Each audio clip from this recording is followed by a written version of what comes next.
Good afternoon and welcome to week 4 of your My Success synchronous session. I'm so glad that you're here. I'm going to talk about your last project. So we know that there is good news and not such good news about our project situation because you only have 3 projects in your My Success course. Out of 6 weeks you have 3 projects, and that is awesome. But what's not so awesome is that they're worth 10% each. So that, of course, means they're worth quite a lot. The second point I'd like to make is I know I'm behind in grading, and I commit to you to get caught up on that. And my third point is make sure that you do your synchronous surveys. I will be grading those within the next 2 days. As well, and entering them into your session. Now remember, I just thought I'd ask you, how many times can you take the synchronous sessions? How many? How many times can you take those surveys?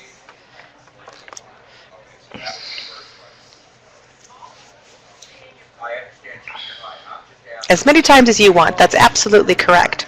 So there's only 6 questions, so you can take, the odds of you needing to take it more than 6 times are very small, or even 5.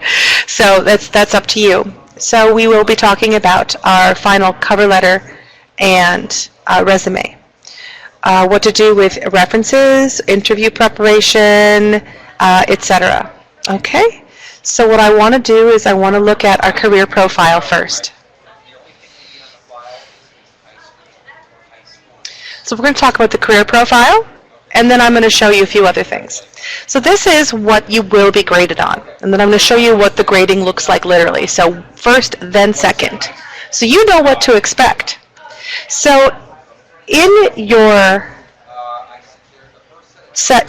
career profile, you will talk about your education history. What you'll do is, of course, as you know, you'll put the name of the school, the years attended, its location, and you may want to put a class that you maybe that you feel that you did very well in, but you can see it's just about the address and details. You don't have to talk about the classes. This is to have the highly proficient. So then you want to talk about workshop and training skills. Well, that's a little bit vague, don't you think? I would agree. So here is an idea. What are workshops and trainings? Well, these are things that you would have done maybe as an extracurricular, or because that's definitely training and skills, or things that you're good at. For example, if you're going to use, and I'm just saying this, if you want to use, hey, good, babysitting, okay? Someone is going to use this in every example as a job history. You might want to use childcare as a skill. Maybe you took a CPR class for babysitting. Maybe you did some sort of training, because a lot of kids are doing that nowadays to be more attractive to parents who want babysitters. So that's where you'll put that, or anything else that maybe you did, or like a summer camp that was specifically designed for, I don't know, a gaming or computer training or dance or horseback riding or anything like that. You can put here. Then you talk about your work history. Now this can be, I encourage you to make this real life. So for example, if you've never had a job where you go in and you fill out the W-4 and you punch a time clock or you get a paycheck, many of you have not had that experience, and I think and of course that's just fine. But in here, you may want to put down some community service. You can put down work that you've done in your religious community. You can put down babysitting or yard work, or sort of maybe extensive chores that you might have done for extended family or for neighbors, not immediate family, just like one of you put in there, not immediate family, but you can put work history of things that you've done to make a little extra cash, or things that you've done to better the community. Picking up trash with your church or synagogue or mosque or temple. Any one of those things would be applicable. Okay? So then you have to talk about references. I've been teaching this class for quite a long time, and I find that people forget to do a lot with their references. So I'm going to show you about references. Before I go on, I'll just show you what you want to do. Is you want a first and last name of your reference. If, for example, you had a teacher that you think is absolutely amazing and would totally give you an excellent reference and you don't have his or her last name, you can just use Mr. or Ms. or Mrs., however you'd like. Make sure you tell me their title. Teacher, coach, trainer, whatever their title is. All right? That's your reference. That's the title. Then you make sure you tell us their phone number and email. But if you can't tell me both the phone number and email, I'd like to ask you, too, which one do you think is more important? Which one do you think employers would rather have over the other? Would they rather have the phone number, or would they rather have the email? Which one do you think they would rather have?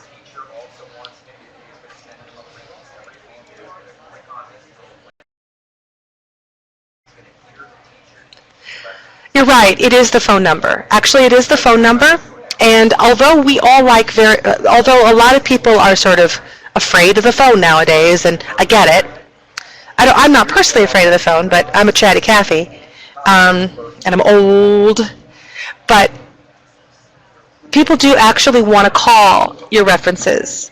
I have been the reference for some of my students, my high school students, over the years, and people really want to hear your voice. They really want to hear it in the voice and say, "This is what I think of so and so," and answer their questions like that.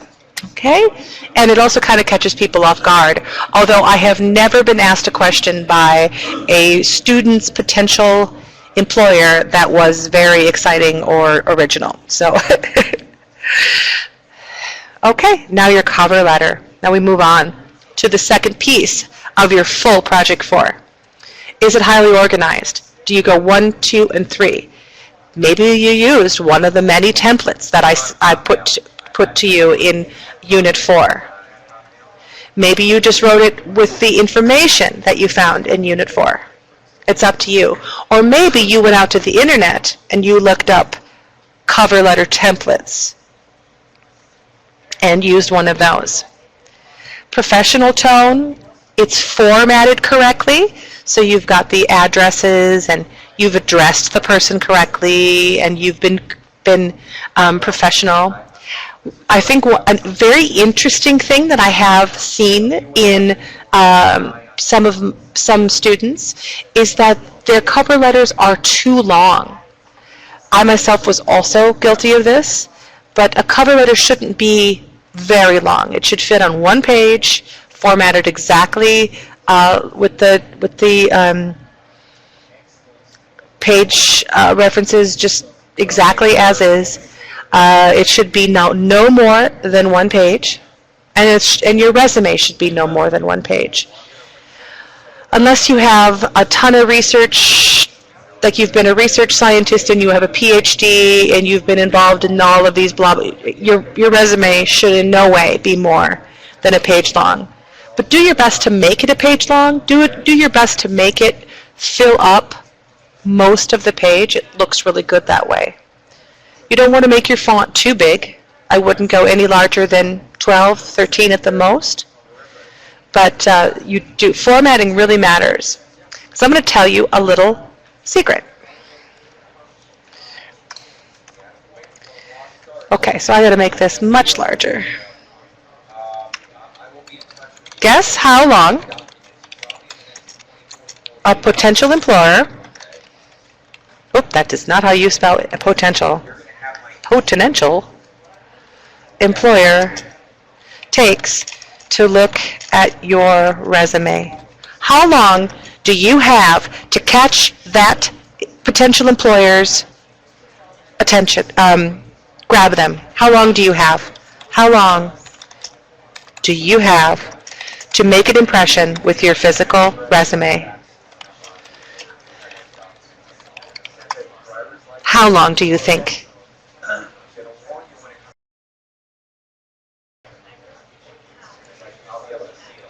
I'll give you a hint. It's in seconds. It's in a very small increment of seconds. 10 is correct. You have, good job. You have 10 seconds to make an impression with both your resume. So it's got to be engaging looking. We are human beings. Our eyes are going to look at something that's well formatted.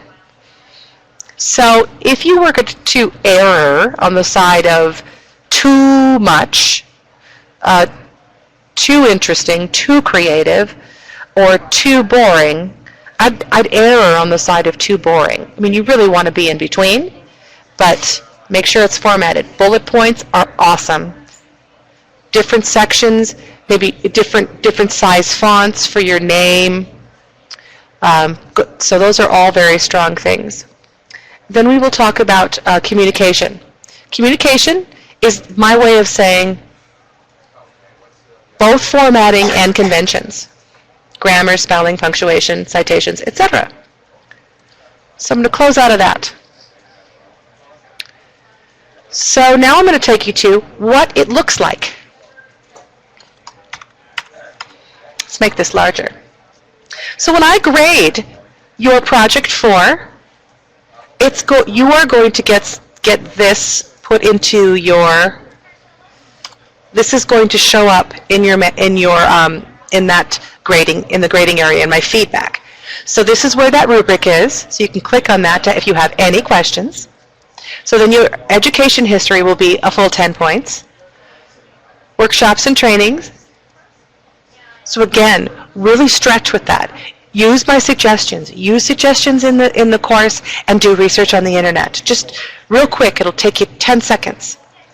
And make sure that your references are formatted correctly. And how many references do you need on your resume? I would like this many. Try not to do any more or less. It looks perfect. It's what the human mind wants to see.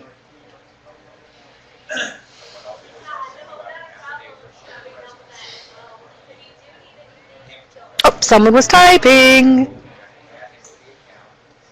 We love this number as humans. It makes us happy.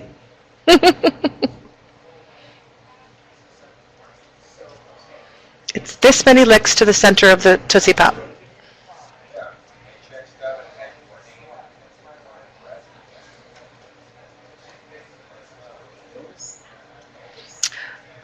Well, I am going to tell you, it is 3. 3 is what we love to see. 3 is what we love to see. So that's 40%. 40 points or 40% is your resume. Your cover letter is a full 50%, a full half of it. And then on top of that is your communications and conventions for the total of the 100 points.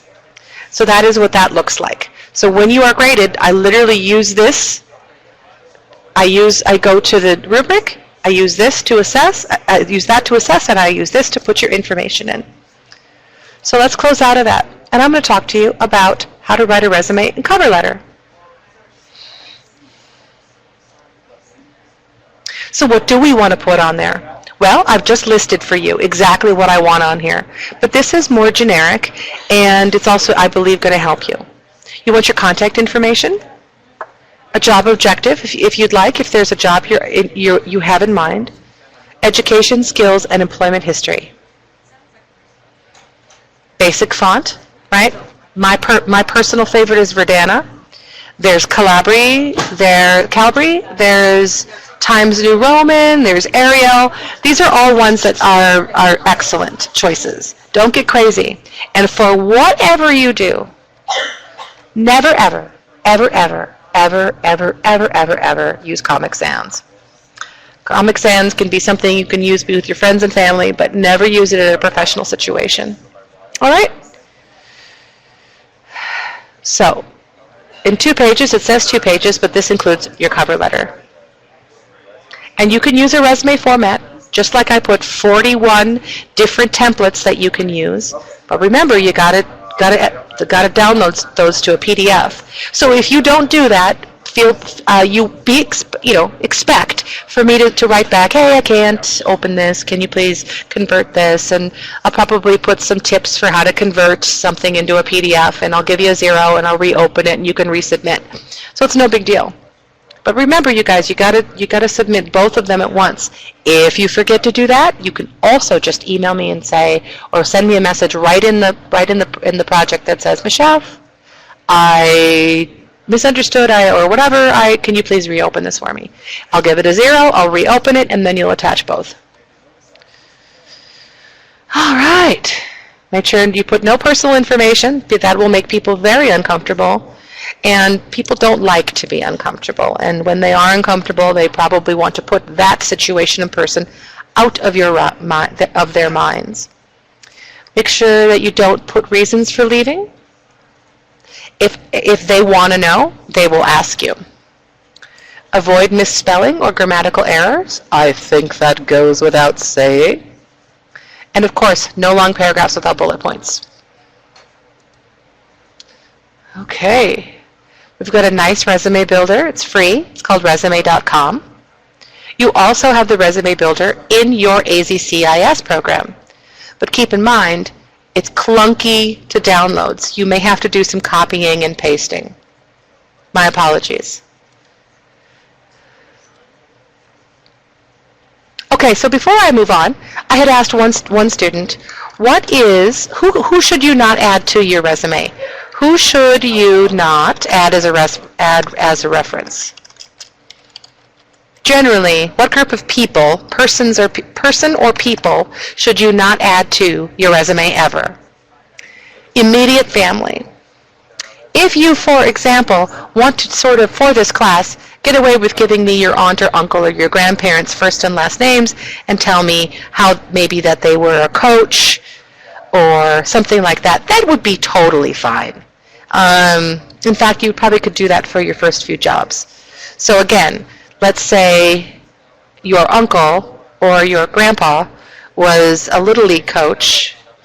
You could use that type of thing. But don't make the reference that they are a family member. So, very good. So we're looking at this, and this is for Zhang Chiang, and talking about the summary objectives, which you don't necessarily need, but all of this looks very nice. And there you go. So here are a bunch of examples. I think this is kind of overwhelming, but if I got really, really close, they're not really. It gets a little fuzzy, but you've got all these different styles. Like I really like this one here, this letter block one. My employment looks good. These all look really good. And look at how some of these really fill up a page. Like this side panel resume, this really fills up the page. Really helps a lot. If you don't have a lot of information. This apple green does too. So you see how you can make something look really sharp. You can give it some good information, even if you as students don't have a lot of experience. This is the resume.com information, and that's how we did that. So let's move on to the other. Now we're going to go on to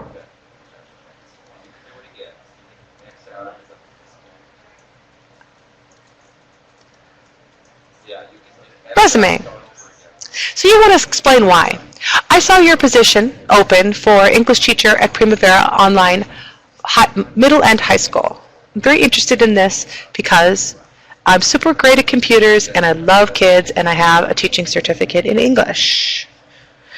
I learned about the company through this person, this ad, this website. Convince the reader to look at your resume. Here's your 10 seconds. Okay, so now we've gone about 5 or 6 seconds right here. You can tell them why you're particularly suited for the job. You don't have to be boastful or even humble bragging because nobody likes that. And that'll keep going. And you constantly want to have a positive attitude. If you had bad experiences at your other jobs, just avoid talking about them. Here's another free cover letter. And this is the thing, guys, I know this can be overwhelming, and I know that there's not always a lot of great information. See all these styles? But if you go out to the internet and type in cover letter template or resume template, you're going to find a ton of, like 8 billion things. But here's my extra tip. If you type in no experience resume, no experience cover letter, you're going to get things that are really help you specifically. Explain why, and so positive attitude. Oh, did I just boot myself back? I must have.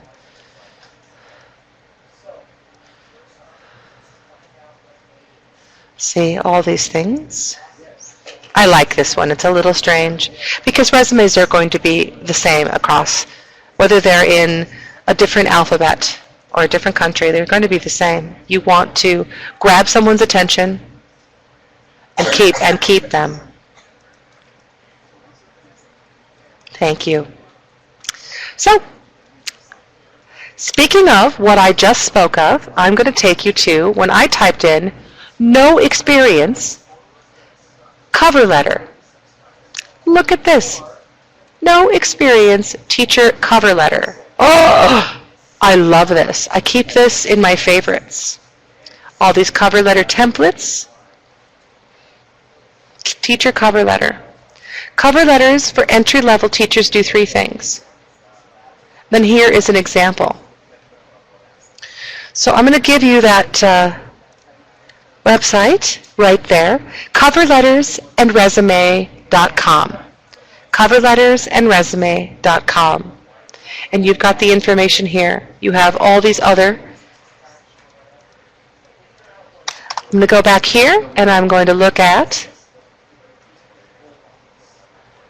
resumes, cover letters, sample resumes. Isn't this cool? You've got all these great templates to add your information. So pretty much I'm going to wrap things up here today. It's pretty quick. Although this is a very large project, I feel good about, I want you to feel positive.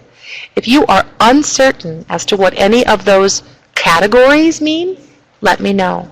Because I do have to grade on that that career profile. I do have to grade in the training and skills area. And if you're not sure what that means, let me know. I hope I was able to give some ideas. Let's see, what else could be? So, skills, and you can use the kinds of words that people use all the time. Excellent with people, excellent with children, excellent with the elderly, people person, hardworking, strong, can lift 50 pounds, CPR, certified. So any of those things. So I would like to know at this point, both of you, is there anything I can answer for you? Is there anything at this point I can answer for you?